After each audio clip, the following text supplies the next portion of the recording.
One day, as Adunni was walking through the market, she overheard a group of women talking. They were bent over baskets of yam and peppers, their hands moving quickly as they gossiped.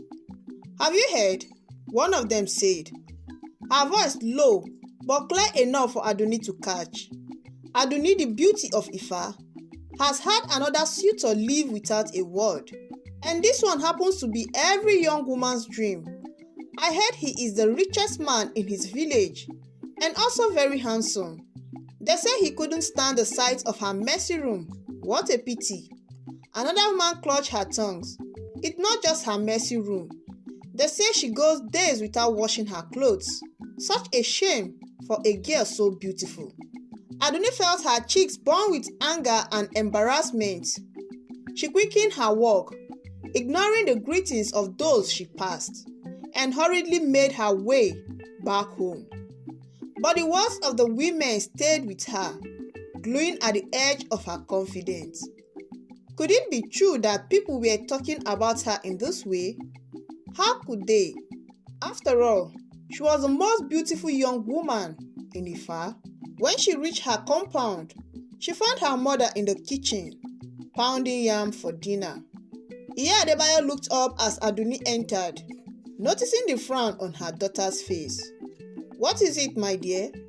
Iya Adebayo asked, wiping her hands on her wrapper and moving to her daughter's side. Adunni hesitated for a moment before speaking. "Mama, I heard some women in the market talking about me. They said that no man will marry me because I am dirty." Iya Adebayo's face softened with concern, but she also saw this as an opportunity again. "Adunni, I have spoken to you about this before. It is important to keep yourself and your surroundings clean. A woman's cleanliness is a reflection of her character." "But Mama," Adunni protested, "I am beautiful. Why should it matter if my room is a little bit messy or if I wear my clothes more than once or twice? Beauty is all that men care about." Iya Adebayo sighed, realizing that her words had not sunk in once again. She tried to correct her daughter's behavior many times, but her warnings always fall on deaf ears. "Adunni," she said gently, "beauty is indeed a gift, but it is not the only thing that matters. A good wife is more than just a pretty face. She must be hardworking, tidy, and respectful. These are the qualities that keep a marriage strong." Adunni turned away, refusing to listen as usual. She was tired of hearing the same advice over and over again. "Enough, Mama. I will not change who I am just because some women in the market have nothing better to do than to gossip. The right man that is meant for me will see past these things." Seeing that her daughter was not ready to listen, Iya Adebayo returned to her work, her heart heavy with worry. She feared that Adunni's stubbornness would lead to heartbreak and loneliness forever, but she did not know how to make her understand this. As the day went by, Adunni's reputation continued to suffer. The suitors who once flocked to her began to reduce. Those who did come to court her were quickly turned away by her untidy ways. Words spread beyond Ifa to neighboring villages, and soon Adunni's name was on the lips of many who had never even seen her before. The season changed. The village of Ifa continued its cycle of life.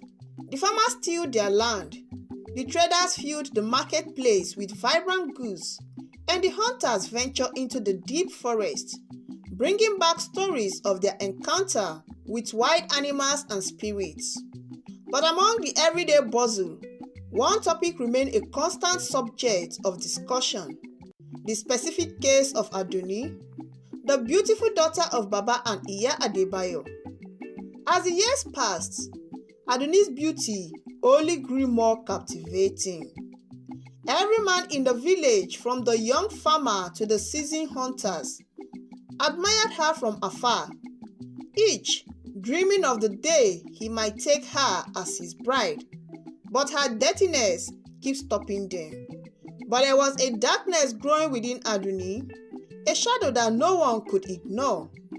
While she was the most beautiful girl in Ifa, she was also now a source of concern and gossip. Adunni had never liked doing choices. As a girl, she would sneak away when her mother called her to sweep the compound or help with the cooking. She preferred to spend her days wandering the village, basking in the adoration of the villagers who marveled at her beauty. If she did any work at all, it was done forcefully and with little care. When she is asked to wash her clothes, she would leave them to soak in soapy water for days until the smell of dampness filled the air. The once vibrant color of her iru and buba faded, but Adunni seemed not to notice or even care. The compound that had once been the pride of the Adebayo's family began to reflect the neglect that Adunni brought upon it. Baba Adebayo, busy with his duty as a village elder, did not notice the gradual decline. But Iya Adebayo could not ignore the changes. Yet, every time she tried to speak to Adunni about it, her daughter would brush her off, claiming she was too busy or too tired. "Why must I worry about these things, Mama?" Adunni would say, her voice dripping with impatience. "I'm not some common village girl. I am Adunni, the most beautiful girl in Ifa. Get a servant to handle all these chores." "But we have no servant, Adunni," Iya Adebayo would reply with a sign. "We have always done this ourselves in this household. It is the way of our people."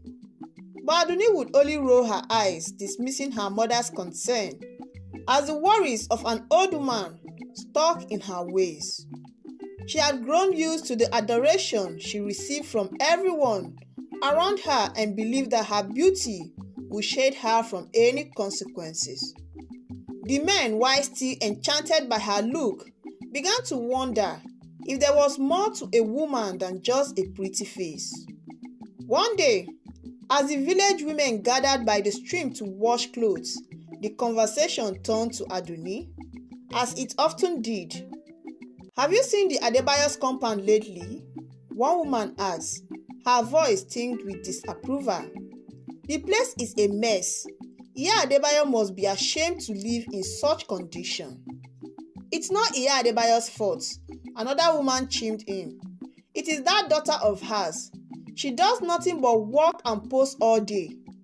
If she spent half as much time cleaning as she does looking at herself in the mirror, their compound will shine like it used to." A third woman, older and wiser, shook her head. "Beauty without character is like a flower that blossoms in the desert. Beautiful, but with no purpose. What good is all her beauty if she cannot even keep her own house in order?" The women nodded in agreement. What has once been admiration for Adunni had turned into something else: pity, disappointment, and even a hint of disgust. The older women, who had once hoped their sons might marry Adunni, now warned them against pursuing her. "She is beautiful, yes," they would say, "but a wife must be more than just a pretty face. She must be able to care for her home, her husband, and her children. What good is a wife who cannot even take care of herself?" One evening, as Adunni was returning home from a visit to the market, she was approached by Yemisi, a childhood friend who had always been envious of her beauty.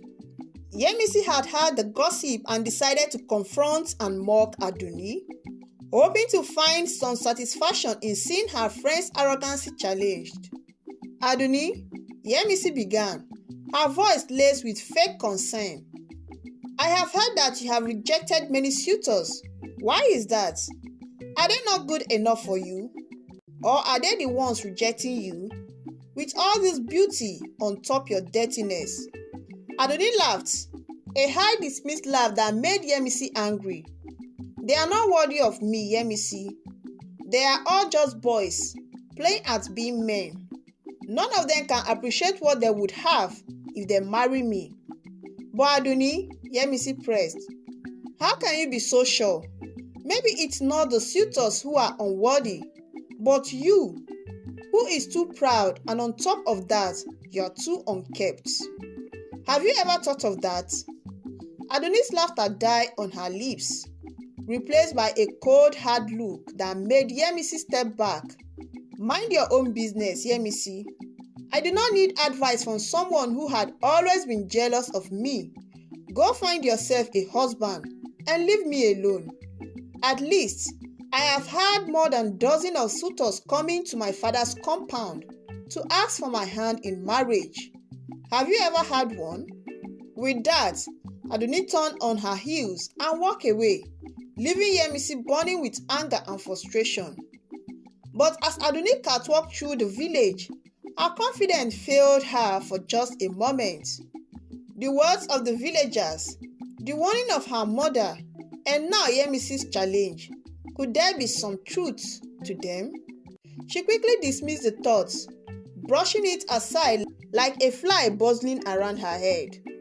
But the seed of doubt had been planted in her heart already, and as she walked the familiar path of Ifa, Adunni could not shake off the feeling that something was changing.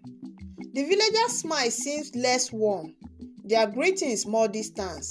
The suitors who have once flocked her father's compound were becoming fewer by the day. And yet, Adunni could not bring herself to change. She held on to the belief that her beauty was enough, that it would eventually bring her the life she deserved. She continued to ignore her mother's plea to be more responsible, to care for her home and herself. But deep down, in the quiet moments when she was alone, Adunni could feel the fear growing inside of her, the fear of being alone, the fear of ending up not getting a suitor that would want to marry her the way she is. But she tried to wave off the fear. Years passed by, and eventually suitors stopped coming for Adunni. The once desired beauty of Ife now became a rejected beauty, all because she refused to heed to advice and take corrections. But Adunni continued to hope that one day, the husband meant for her will surely come. And with that self-encouragement, she began to try her best to change for the better.